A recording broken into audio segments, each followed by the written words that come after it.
Olá. Olha, hoje em dia tem tanta informação, né? Vindo de todo lado.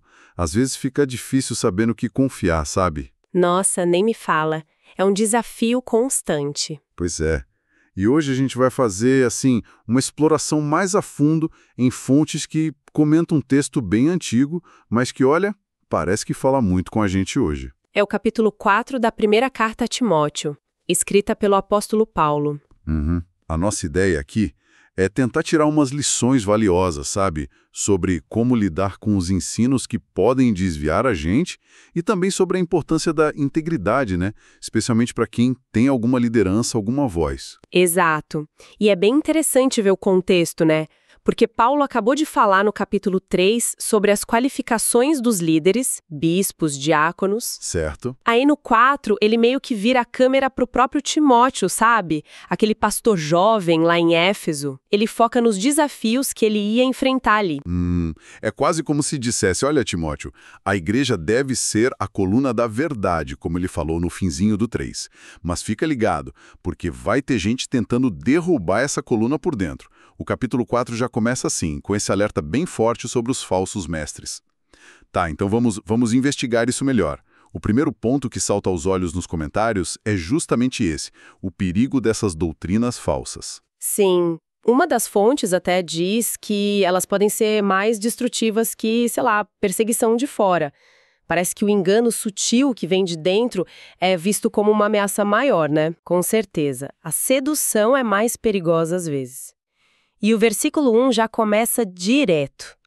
Ora, o Espírito afirma expressamente que nos últimos tempos alguns apostatarão da fé. Forte isso, hein? É fortíssimo. E essa expressão últimos tempos, é bom a gente entender direitinho os comentaristas. Eles concordam bastante que Paulo não está falando só do fim do mundo ali pertinho. Não. Não, é mais como toda a era cristã, sabe? Desde que Cristo veio pela primeira vez até ele voltar. O próprio Jesus avisou que esse período todo ia ter falso profeta, muito engano. Verdade. Culminando numa grande apostasia. Mas assim, de onde viriam essas ideias tortas? O texto continua, né? Por obedecerem a espíritos enganadores e a ensinos de demônios. Nossa, que linguagem. Mestres não são só gente enganada, coitada, seriam, tipo assim, instrumentos de forças espirituais do mal mesmo. Um contraste total com a inspiração divina que Paulo dizia ter, ele e os outros apóstolos. Entendi. O diabo aqui não é só o tentador, mas o enganador principal, o mestre em distorcer a verdade. E o resultado dessa influência ruim seria que alguns apostatarão da fé. O que seria exatamente apostasia aqui? Boa pergunta. Os comentários deixam claro que não é tipo uma crise de fé passageira ou uma dúvida que a pessoa tem. É mais um abandono consciente, deliberado, da verdade que a pessoa dizia acreditar. Quase como se arrepender de ter se arrependido, né? Uma coisa assim. E isso, exato. E um ponto importante que as fontes levantam, isso não entra direto na questão de se um crente pode perder a salvação, mas mostra uma realidade dura, né? Que nem todo mundo que está lá na igreja, que diz que crê, pertence mesmo à igreja invisível, sabe? Aos que foram transformados de verdade. Pois é, e aqui a análise fica ainda mais interessante. Veja como Paulo descreve a atitude desses mestres no versículo 2. Pela hipocrisia dos que falam mentiras e que têm cauterizada a própria consciência. Hipocrisia. No grego original, a palavra lembra um ator de teatro, alguém que usa máscara que representa um papel diferente da realidade dele. Faz sentido. Isso mostra que o problema não era só de ideia errada, de teologia torta, era de coração, um problema moral bem fundo. E essa imagem da consciência cauterizada, o que significa isso? Nossa, é muito forte. A palavra grega é kautariazo, literalmente marcar com ferro quente. Pensa numa cicatriz feia, queimada. Mal. A analogia é que de tanto ignorar a consciência, de tanto justificar o erro, ela fica insensível. Como um tecido morto, sabe?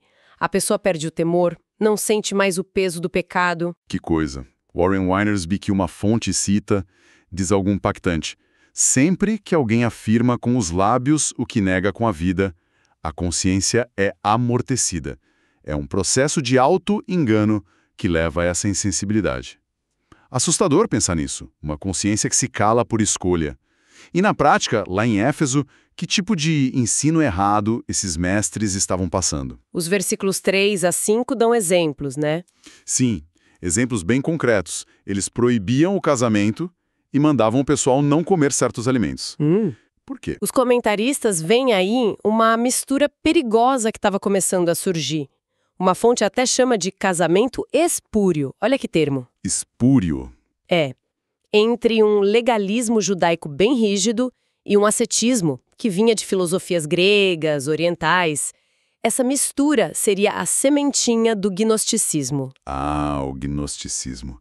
Aquela ideia de que a matéria é ruim. Essa mesma. E por pensarem assim, eles achavam que a criação de Deus não era boa. Tinham um problema com a ideia de Deus virar homem, ter um corpo e com a ressurreição também. Entendi. E essa visão levava a dois extremos, curiosamente. Ou um rigor ascético exagerado, não pode nada, ou o contrário, uma vida totalmente sem regra, já que o corpo não importaria mesmo. Que confusão. E como Paulo responde a isso? A resposta dele é um retorno ao básico, à criação. Primeiro, casamento. Quem instituiu? Deus, lá em Gênesis. Para o bem do ser humano, para ter companhia, para a vida continuar. Proibir isso é ir contra a ordem de Deus. Certo. Comida. Mesma coisa. Deus criou os alimentos para a gente se sustentar, ter prazer. Tá lá em Gênesis também. John Stott, outro nome que aparece nas fontes, lembra que esses apetites, por sexo, por comida, são básicos, naturais, dados por Deus. Claro que o pecado pode distorcer, né? Claro, mas a afirmação de Paulo no versículo 4 é um golpe direto nesse ascetismo. Pois tudo que Deus criou é bom, e nada deve ser rejeitado. Então, como usar essas coisas boas? Aí vem a chave no versículo 5. Se recebido com ações de graças, porque pela palavra de Deus e pela oração é santificado. Santificado. O que isso quer dizer aqui? Que a comida fica santa? Não exatamente. Os comentários explicam que não é tornar puro algo que era impuro. Tem mais a ver com a atitude de quem recebe. Ah, atitude. Isso. Quando a gente recebe os presentes de Deus, comida, casamento, o que for, com fé na palavra dele, que diz que são bons, e com gratidão, agradecendo em oração, aí a gente pode usar com a consciência tranquila, sabe? Entendi. Faz sentido. A espiritualidade de verdade não está na dieta ou em ser obrigado a não casar. Jesus já tinha ensinado isso. Pedro teve aquela visão do lençol, lembra? Lembro, sim. E o próprio Paulo diz em Romanos 14 que só os fracos na fé é que queriam regras de comida por motivo espiritual. O ponto central é ser grato ao Criador. É fazer tudo, até comer e beber, para a glória dele, como ele diz lá em 1 Coríntios 10. Muito bom. Rejeitar a criação é, no fundo, rejeitar o Criador, né? Bom, então, se esse era o cenário de enganos que o Timóteo enfrentava, qual a receita do Paulo para ele? Como um líder deve agir diante disso? Parece que a segunda metade do capítulo muda um pouco o tom, né? Do alerta para a exortação. Precisamente. Agora Paulo vai contrastar o perfil do falso mestre com o do bom ministro de Cristo Jesus.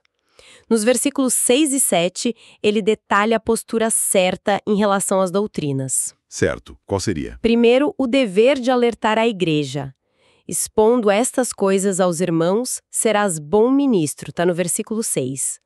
Reparou na palavra ministro aqui?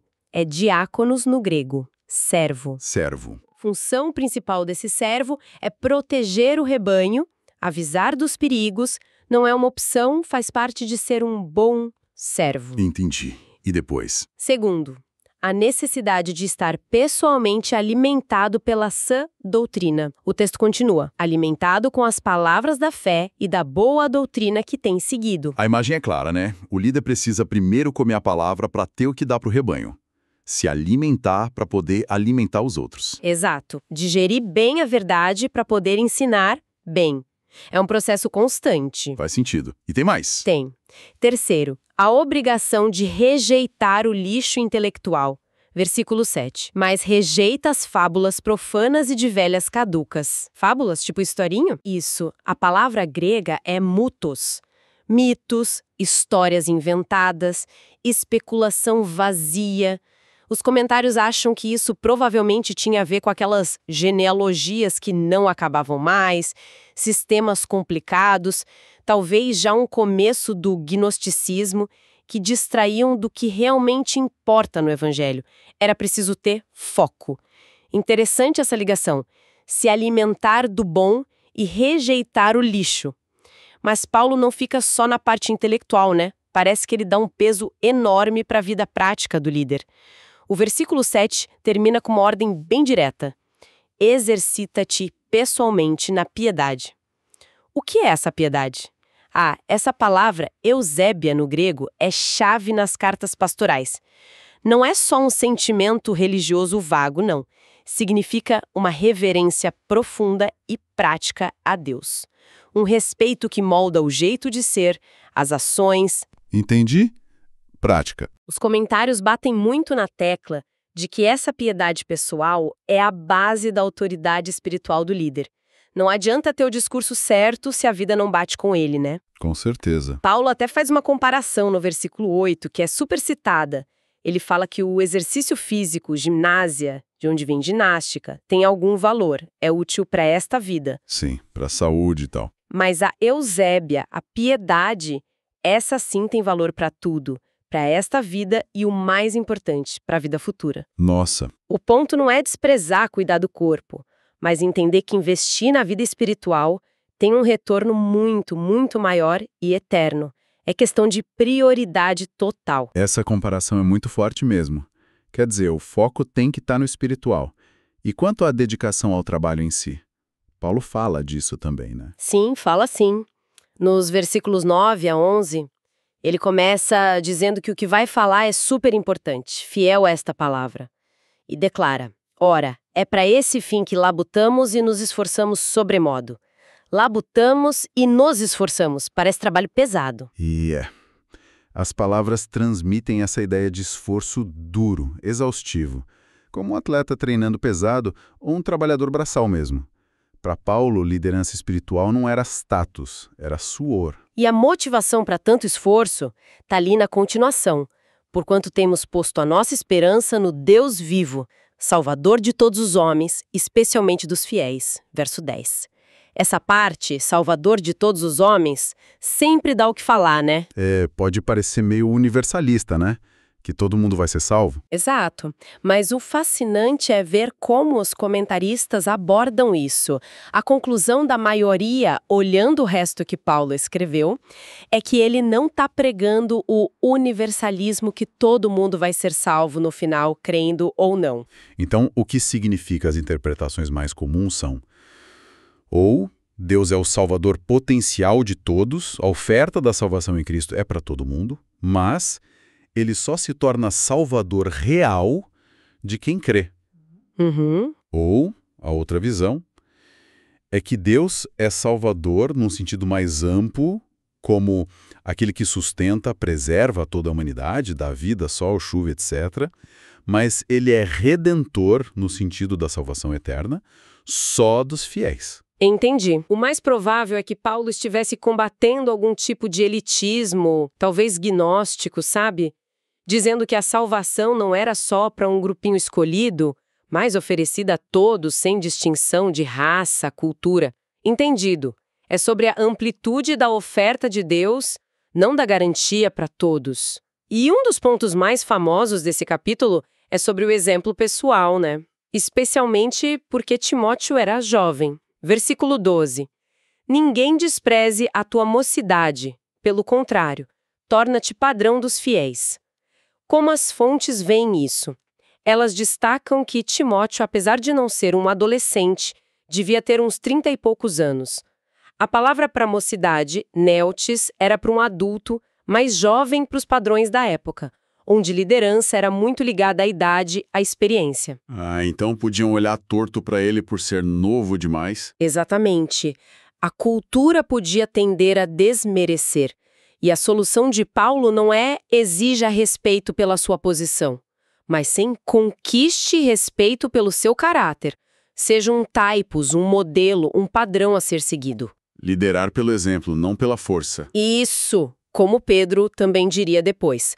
Um comentário citado diz algo tipo: não é se achar o máximo, mas viver de um jeito que ninguém possa te acusar de nada. E Paulo é bem específico nas áreas desse exemplo, né? Sim, ele lista várias coisas. Na palavra. Pode ser o jeito de falar, puro, verdadeiro, que edifica, ou, como uma fonte sugere, a fidelidade na hora de pregar a mensagem. Certo. A conduta geral, o estilo de vida, a vida tem que combinar com a pregação.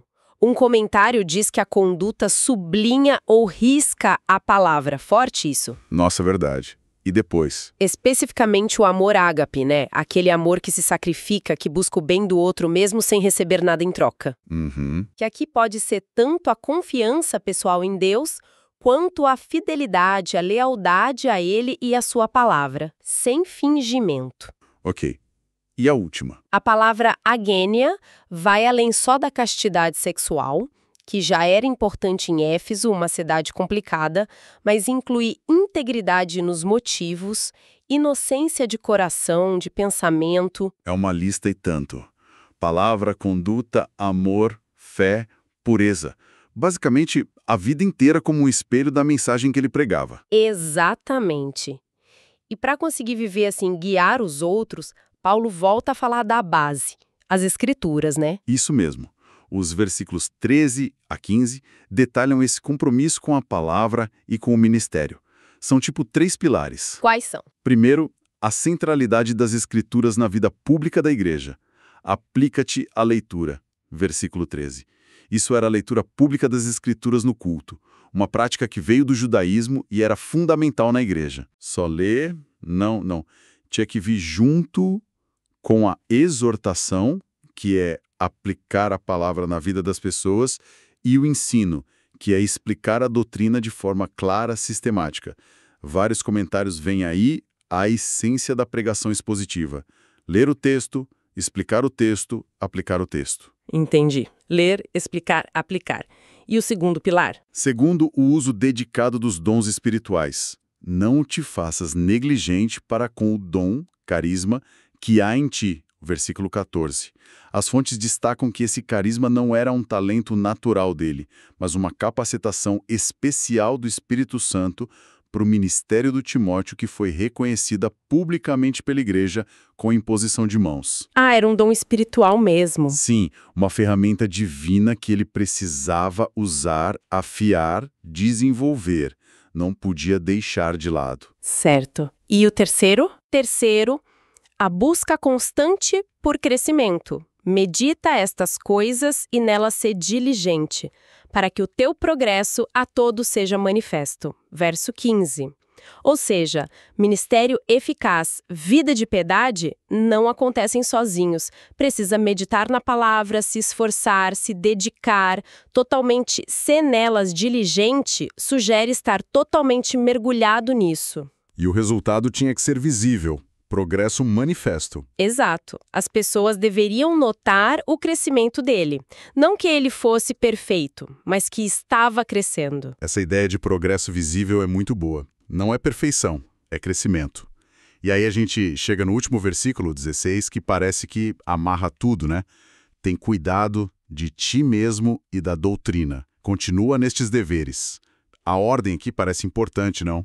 De ti mesmo primeiro, muito importante. Aqui tudo se conecta, cuida de ti mesmo e da doutrina. É a mesma ordem que Paulo usou quando se despediu dos líderes de Éfeso, lá em Atos 20.